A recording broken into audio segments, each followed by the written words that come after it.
Oke guys, ketemu lagi di channel 1000 ya. Oke, kami di sini akan berbagi bagaimana caranya mengaci tembok yang dibangun dengan bata hebel atau bata ringan tanpa plester ya.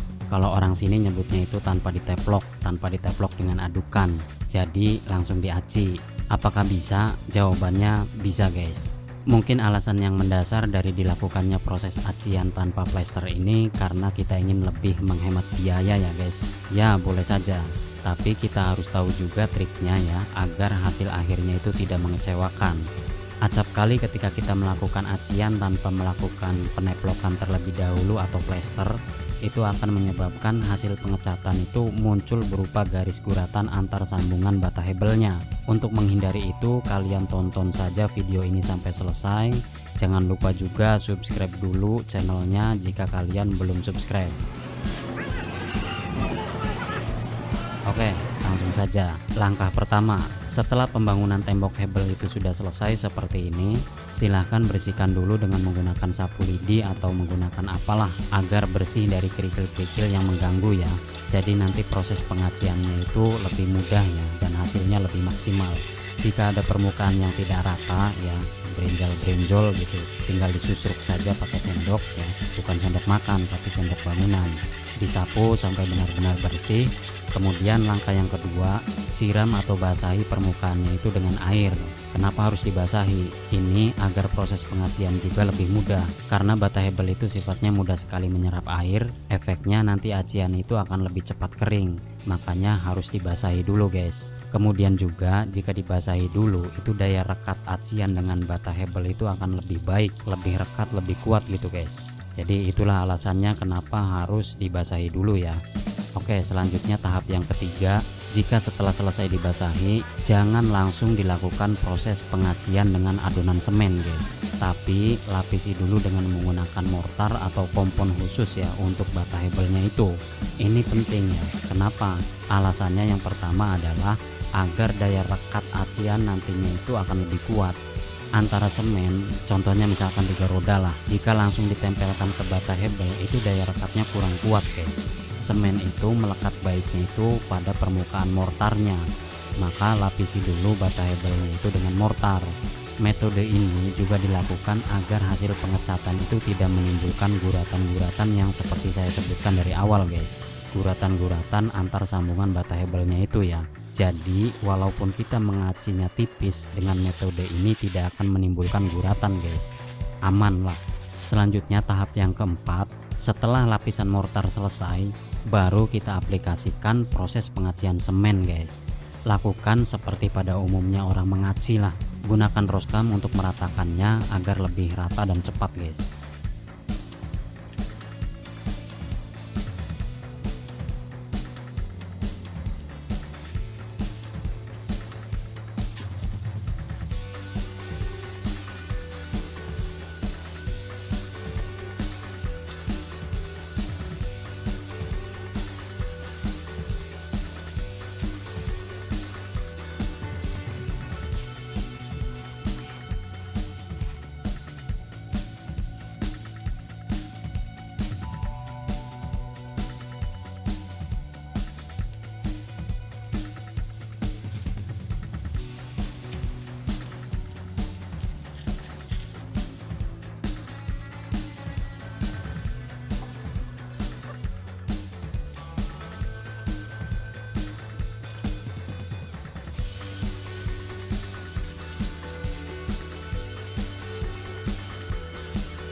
Kemudian langkah selanjutnya, langkah yang kelima, lakukan penggosokan dengan menggunakan busa acian khusus. Itu di toko bangunan itu banyak ya dijual, biasanya berbahan EVA.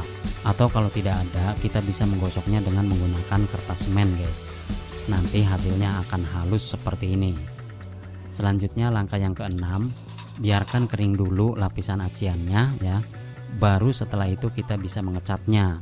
Pengecatan pertama itu wajib menggunakan cat dasar, menggunakan warna putih. Kenapa harus putih? Agar nanti cat utama itu bisa muncul warnanya guys. Sekali lapis juga warna itu akan nampak jelas. Apalagi berlapis-lapis sampai 2 atau 3 kali pengecatan ya, itu akan lebih jos lagi.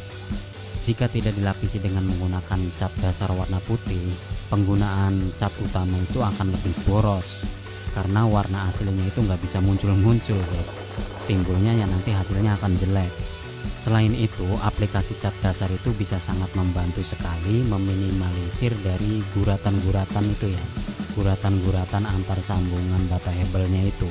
Oke, jadi kesimpulan video ini adalah kita bisa mengaci tembok hebel ini tanpa menggunakan plester ya, jadi tanpa di taplok dulu, langsung saja kita aci, itu bisa dengan hasil yang bagus tanpa meninggalkan guratan sambungan walaupun diaci dengan acian yang tipis. Ini tentunya tidak berlaku ya untuk bata merah.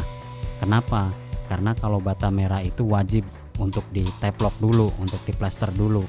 Jika maksa ya terserah, silakan saja, nggak akan bener hasilnya guys, nggak akan rata dan sangat boros sekali acian semennya nanti.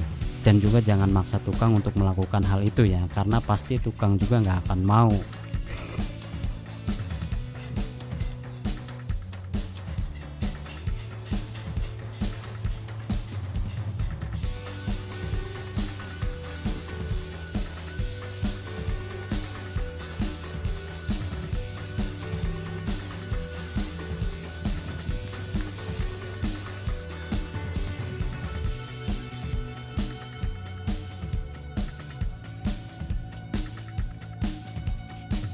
Akhir kesimpulan video ini adalah bahwa untuk tembok apapun itu idealnya bagusnya ya dilakukan plester atau dilakukan peneplokan dulu, karena agar bangunan itu lebih kokoh dan proses pengacian juga jadi lebih mudah. Kekuatannya juga jelas berbeda ya antara yang dilakukan proses plesteran dulu dengan yang enggak. Ya jangan disamakan ya, karena biayanya juga beda ya. Ada harga, ada kualitas juga guys. Tapi bagi kalian yang ingin menghemat atau karena pasirnya keburu habis, ya bisa dilakukan metode seperti ini dan insya Allah hasilnya juga kuat. Tapi ya kuatnya jangan dibandingkan dengan yang dilakukan plester, pasti akan beda. Oke, begitu saja berbagi dari saya channel 1000. Semoga ini bermanfaat untuk kalian. Jangan lupa bagi yang belum subscribe dulu channelnya agar kedepannya kami bisa mengupload video yang lebih baik lagi. Terima kasih. Wassalamualaikum warahmatullahi wabarakatuh.